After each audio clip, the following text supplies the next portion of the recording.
no ar o Hora Extra, com as seguintes notícias do Tribunal Regional do Trabalho de Goiás.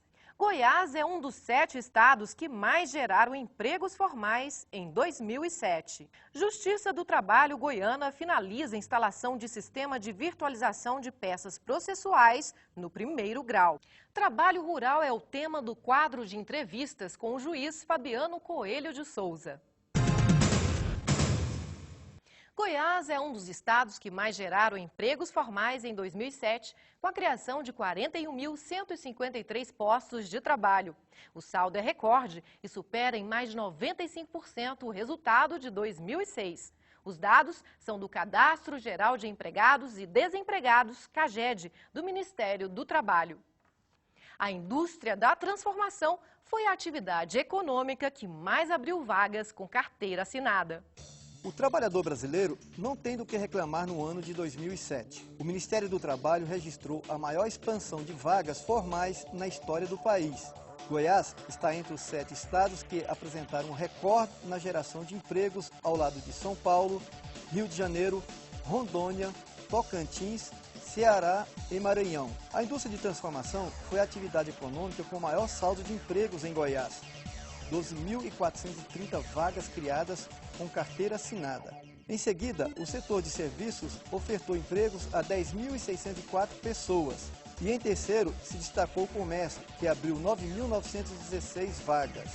Para o secretário de Trabalho de Goiás, Ageu Cavalcante, o aumento do emprego formal é reflexo do investimento feito pela administração estadual, na forma de incentivos para a atração de novas empresas e consequente abertura de vagas. Nós temos vários fatores que têm contribuído. Primeiro, a estabilidade econômica, a inflação que tem se mantido em patamares educados e o governo do estado que tem, através do fomentar no passado e no produzir ultimamente, tem dado incentivos fiscais e trazido muitas empresas para Goiás. E acredito que 2008, 2009, eu acho que ninguém segura mais Goiás. Goiás está desenvolvendo, o Centro-Oeste está desenvolvendo, as indústrias estão chegando, estão confiando nos programas do governo e um estado importante para investir. Além da logística, nós estamos aqui, justamente tudo passa aqui pelo Centro-Oeste.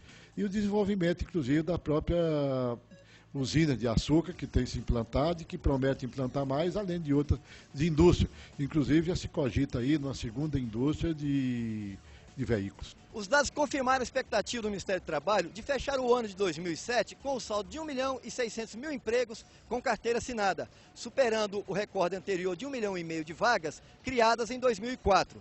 A preocupação do governo de Goiás agora é com a profissionalização dos trabalhadores, já que existe carência de mão de obra qualificada num mercado cada vez mais exigente. Para o ano que vem, nós estamos aí com R$2 milhões para Bolsa Qualificação, observatório, requalificação de trabalhadores e uma série de fatores para poder, pela primeira vez, se estar investindo nessa área.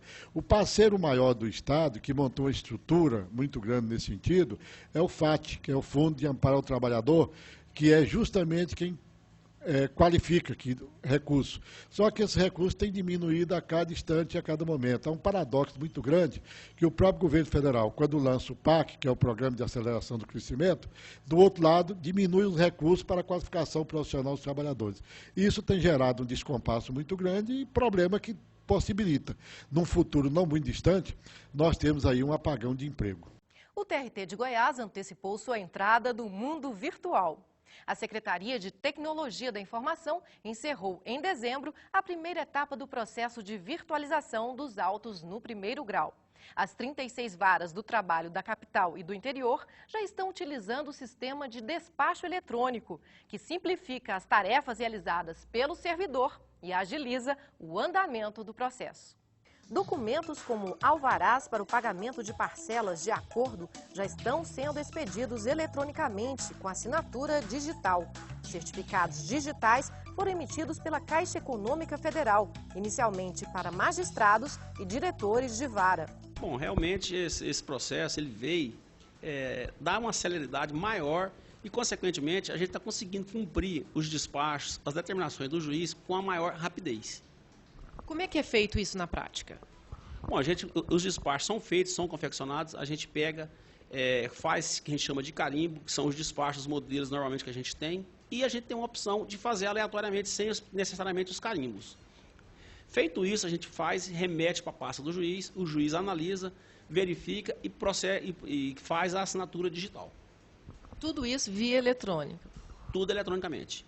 E com a ressalva, a partir do momento que o que é feito a assinatura, automaticamente já está publicado na internet.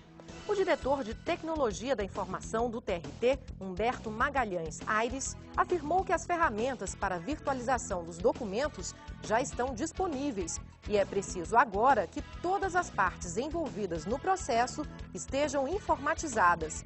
Ele reconhece que a mudança é brusca, mas que a substituição do papel é inevitável.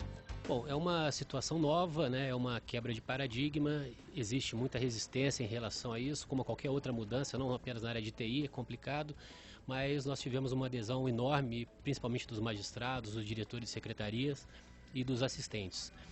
Em relação aos advogados trabalhistas, foram feitas algumas palestras, né, e já existe uma boa adesão em relação ao uso de algumas ferramentas que estão disponíveis para envio de petições eletrônicas. E os advogados têm usado esse sistema na medida do possível? Sim, alguns advogados têm utilizado, mas nós queremos que esse uso seja muito mais efetivo do que vem sendo.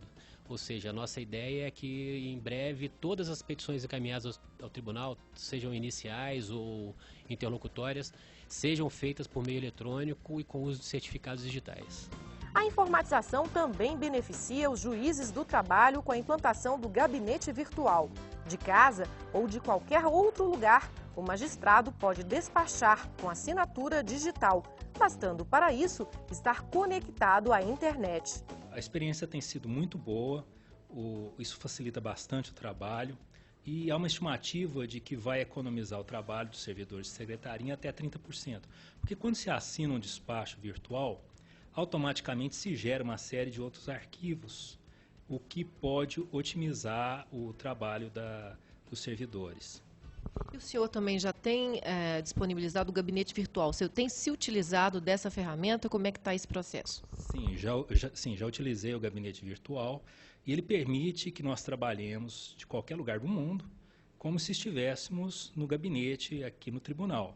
Basta que haja um terminal ligado à internet e com a nossa senha, nós podemos acessar o site do tribunal e utilizá-lo assim como utilizo o desktop aqui no gabinete. E em breve tempo nós vamos ter o processo eletrônico, no qual serão digitalizados não só as petições, despachos e sentenças, mas também os documentos. A princípio com autos físicos paralelos e depois o processo vai ser totalmente virtual. Esse é o grande desafio, no que o tribunal está trabalhando com muita dedicação e que nós esperamos aconteça em breve. A seguir, entrevista com o juiz do trabalho, Fabiano Coelho de Souza.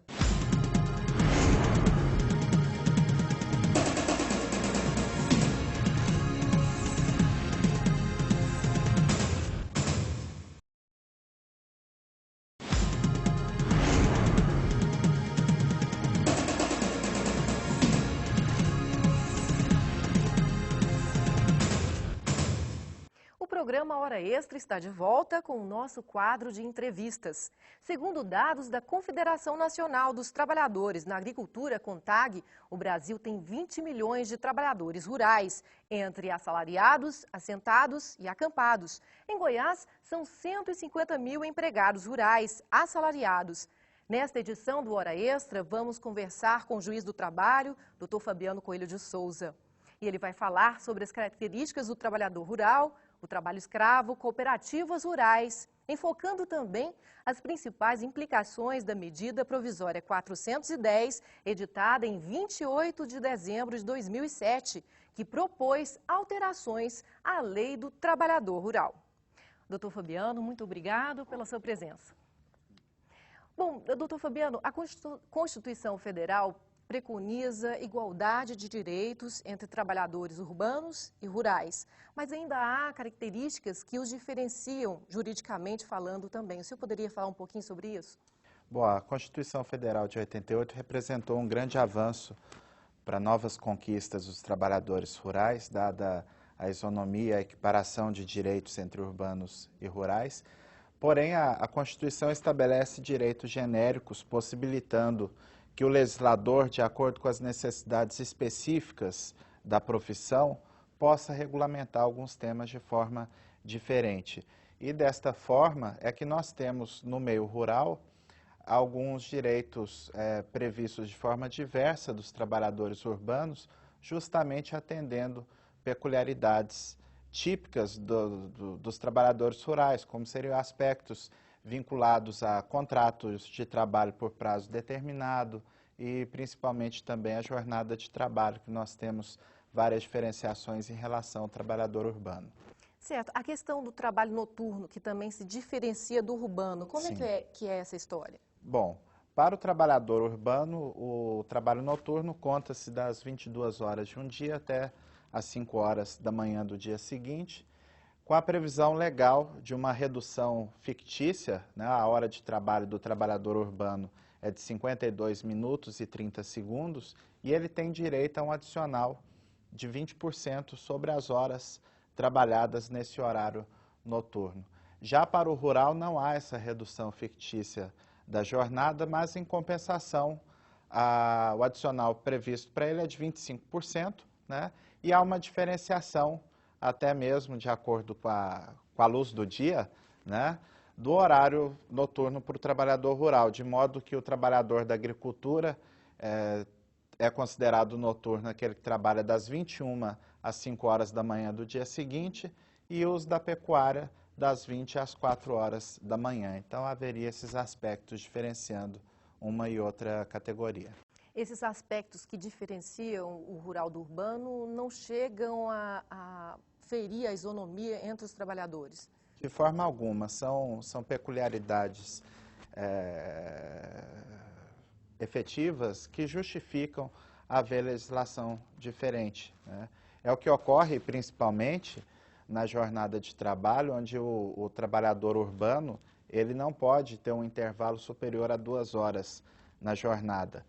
Já para o trabalhador rural, justamente pensando lá nas pequenas propriedades, onde é muito comum ali o trabalhador na roça acordar cedo, começar aqueles trabalhos de lida com os animais e ter um intervalo longo durante o dia, né? A legislação permite que, nesses casos, conta-se como jornada de trabalho somente o serviço efetivo, até porque, do contrário, me parece que inviabilizaria a produção em muitas das propriedades pequenas do nosso país. Mas existem vários pedidos, demandas na justiça de trabalhadores rurais pedindo hora extra por conta dessa intrajornada que é meio polêmica? Há alguma polêmica e principalmente a legislação tem um detalhe em aberto que considera que o intervalo não tem limite mínimo nem máximo. O intervalo vai ser concedido de acordo com as peculiaridades, os costumes regionais, né? Isso, no âmbito da jurisprudência, vem ensejando muita polêmica, né? Particularmente, eu penso que a intenção do legislador foi estabelecer justamente por isso que eu falei, que ser comum de ter intervalos mais longos, que fosse possível ter intervalo de 3, 4 horas, de acordo com os hábitos regionais. No entanto, há uma parcela da jurisprudência que entende que é legal ter um intervalo, inclusive inferior a 1 hora por dia, se isso for costume regional, né? É uma polêmica complicada, principalmente considerando, a meu ver, que o trabalho rural é eminentemente braçal e um intervalo, mesmo que seja costume local inferior a 1 hora, não satisfaria a intenção do legislador de reposição de energia, de evitar a fadiga excessiva do trabalhador. O senhor tinha dito que essas atividades, por exemplo, quem trabalha na pecuária, ele acorda às 4 da manhã, tira leite até às 9, e nesse período de 9 até 3 da tarde, quando ele vai começar a tirar leite de novo, ele estaria realizando atividades corriqueiras da roça, que seria dar milho para as galinhas, alimento para os porcos, capinar aqui, capinar ali. Esse tipo de trabalho, que ele não para, né, com esse trabalho, ele não vai descansar lá às 5 horas. Então, não é considerado como um trabalho efetivo. Nessa situação, se ele, ao longo do dia ele faz pequenas tarefas, vai se contar o período de trabalho normalmente. Agora, se for aquela situação em que ele para de trabalhar e qualquer atividade que ele faça, que é comum nas pequenas propriedades, é em proveito próprio, como cuidar de uma uma roça pessoal dele, aí nesse caso não se conta como horário de trabalho esse período em que ele não está efetivamente trabalhando.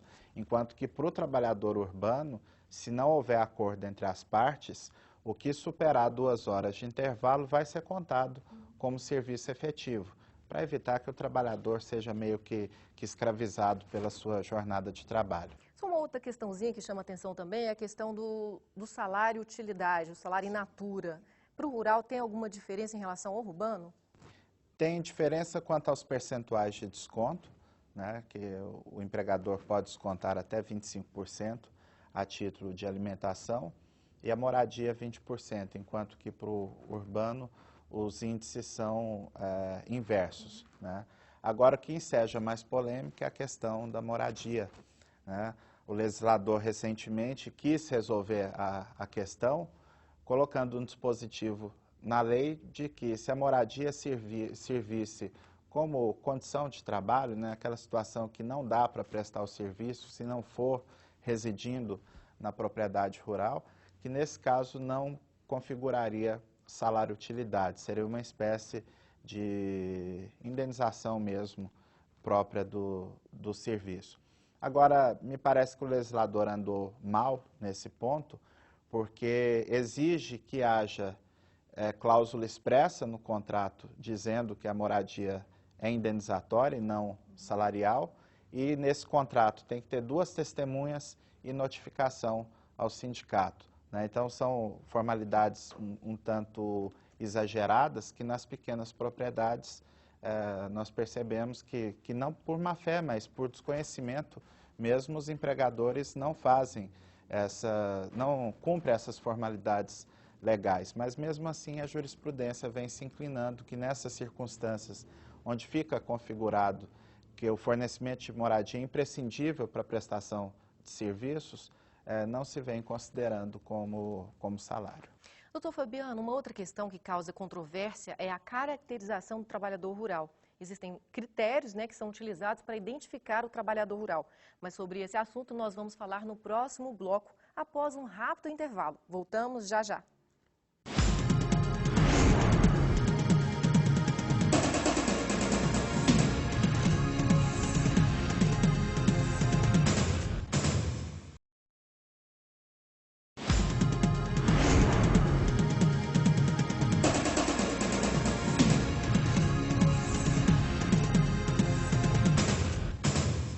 Estamos de volta na entrevista com o doutor Fabiano Coelho sobre o trabalho rural. Estávamos falando, doutor Fabiano, sobre a caracterização do trabalhador rural. Quais são os critérios hoje mais utilizados pela jurisprudência para se identificar o trabalho rural? Bom, o critério fundamental é a atividade preponderante do empregador, né? Se a atividade ela é rurícola, mesmo que seja um trabalhador de indústria que faz apenas aquele processamento primário do produto agrícola, nesse caso é considerado rurícola, né? Então seria um caso, por exemplo, de um trabalhador numa indústria de leite situada dentro da propriedade rural, seria caracterizado como um trabalhador rural. Então os trabalhadores na indústria que no meio rural são trabalhadores rurícolas? Exato, desde que seja apenas esse beneficiamento primário. Se for um beneficiamento que transforme a natureza do produto para outro tipo de produto, aí seria considerado trabalhador da indústria e não rural. Certo, um aspecto interessante é a questão da pessoa que trabalha no casarão da fazenda, fazendo atividades domésticas, né? E ele é considerado o quê? Ele seria doméstico, né? Inclusive, grande parte dos processos que nós temos no interior versam sobre essa discussão, né? Muitas vezes o trabalhador presta serviços típicos agrícolas, só que num sítio de recreio, numa pequena propriedade que não tem destinação econômica. Nesse caso, seja ele trabalhando no casarão ou mesmo ali na lida do gado ou numa pequena plantação que não é destinada para atividade lucrativa, nesse caso ele se caracteriza como trabalhador doméstico e não trabalhador rural. E o administrador da fazenda? Esse há uma certa polêmica na doutrina e na jurisprudência, mas ele vem sendo considerado como sendo um trabalhador rural, né, já que a atividade dele se destinaria ao desenvolvimento da atividade produtiva da fazenda. Ele estaria situado dentro desse contexto produtivo da atividade agrária. Certo. Doutor Fabiano, com relação às cooperativas rurais fraudulentas, né, muitos trabalhadores, por falta de opção, de emprego, se associam a essas cooperativas para conseguir um emprego e acabam perdendo vários direitos. Como é que está essa situação? Existem muitas demandas na justiça com relação a trabalhadores de falsas cooperativas? Olha, felizmente nós temos percebido um fenômeno. Eu costumo dizer que a Justiça do Trabalho ela é um termômetro das relações de trabalho no país. Né? Que no dia a dia forense a gente percebe o setor que está em crise, que aumenta os processos decorrentes das dispensas, e a gente percebe também as movimentações dentro do mercado de trabalho, né? E felizmente a gente vem percebendo que está, de uns 2 anos para cá, reduzindo o número de processos em relação às cooperativas, né? O que deixa evidente que as autoridades as instituições do país estão funcionando, né? O Ministério Público do Trabalho, a fiscalização trabalhista e até mesmo a atuação da Justiça do Trabalho vem conseguindo reduzir a prática dessas cooperativas fraudulentas. E sobre o trabalho escravo, o Hora Extra fez uma reportagem no ano passado em que vários casos foram identificados em alguns municípios goianos. O que a Justiça do Trabalho tem a dizer sobre isso? Bom, é muito triste percebermos no 3º milênio, né, esse tipo de prática, mas, por outro lado, a gente fica feliz também de perceber que as instituições funcionam no país. 2007 fechou com o recorde de trabalhadores libertos nas operações do Grupo Móvel de Fiscalização combatendo o trabalho escravo do Ministério do Trabalho, né? O Ministério Público do Trabalho vem promovendo diversas ações para coibir o trabalho escravo, obtendo êxito na Justiça do Trabalho. Apenas alguns avanços agora que a gente percebe que são necessários nesses processos, né? O principal que me permita registrar aqui, que cresce dentro do Ministério Público, da própria magistratura do trabalho, o conceito de justiça restaurativa para esse tipo de processo, né? Que seria utilizar as ações civis públicas para afirmar o Estado, afirmar o cumprimento da ordem o restabelecimento da ordem jurídica da melhor forma possível, né? E hoje há uma tendência, no lugar ao que tradicionalmente ocorria, em ações de trabalho escravo, condenar o fazendeiro a pagar uma indenização para o FAT, que é o Fundo de Amparo ao Trabalhador, há uma tendência para que esse fazendeiro seja obrigado a fornecer bens que sirvam para aquela população regional para restaurar a ordem vigente, como seria, por exemplo, no lugar de condená-lo a pagar R$500 mil de dano moral coletivo, que ele comprasse viaturas para o grupo móvel do Ministério do Trabalho fazer a ação dele de combate ao trabalho escravo, ou construir um posto de saúde, uma escola que beneficie a comunidade local, né? Então, são perspectivas novas que se abrem nessa luta de combate ao trabalho escravo. Seria uma espécie de pena alternativa na Justiça do Trabalho. Exatamente, mais ou menos isso. Tá certo. Doutor Fabiano, mais um assunto que interessa também, que é novidade agora, a edição da medida provisória 410, editada no final de 2007, que muda algumas regras do contrato de trabalho rural. O que ela traz de novo?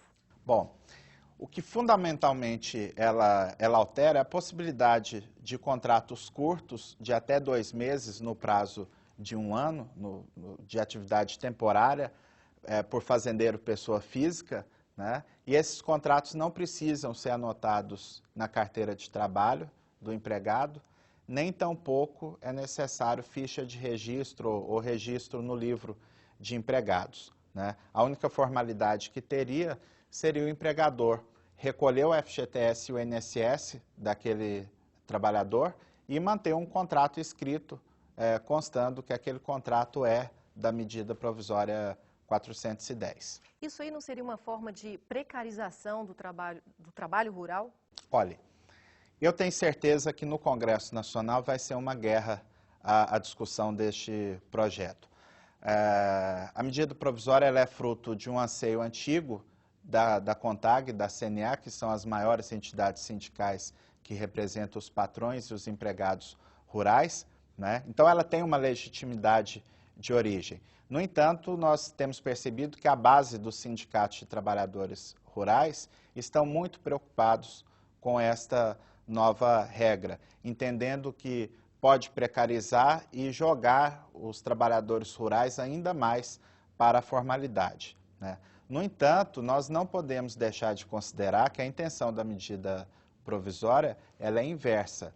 A intenção do governo com a medida provisória, e nós queremos acreditar que se consiga algum avanço nesse sentido, é de formalizar aquelas relações de trabalho precárias, né? Por exemplo, um fazendeiro que contrata um trabalhador para bater pasto ali por 1, 2 semanas, esse tipo de relação jurídica, as partes quase nunca têm interesse na anotação de carteira, que seria uma burocracia grande para um serviço que é pequeno, mas que para um trabalhador que não se fixe em lugar nenhum, no final vai gerar um prejuízo para ele em termos previdenciários, porque a medida provisória, inclusive, uma das intenções é prorrogar o prazo em que se possibilita a concessão de aposentadoria sem comprovação do tempo de contribuição, né? E a medida é justamente para estimular a que os patrões no meio rural formalizem a relação de trabalho,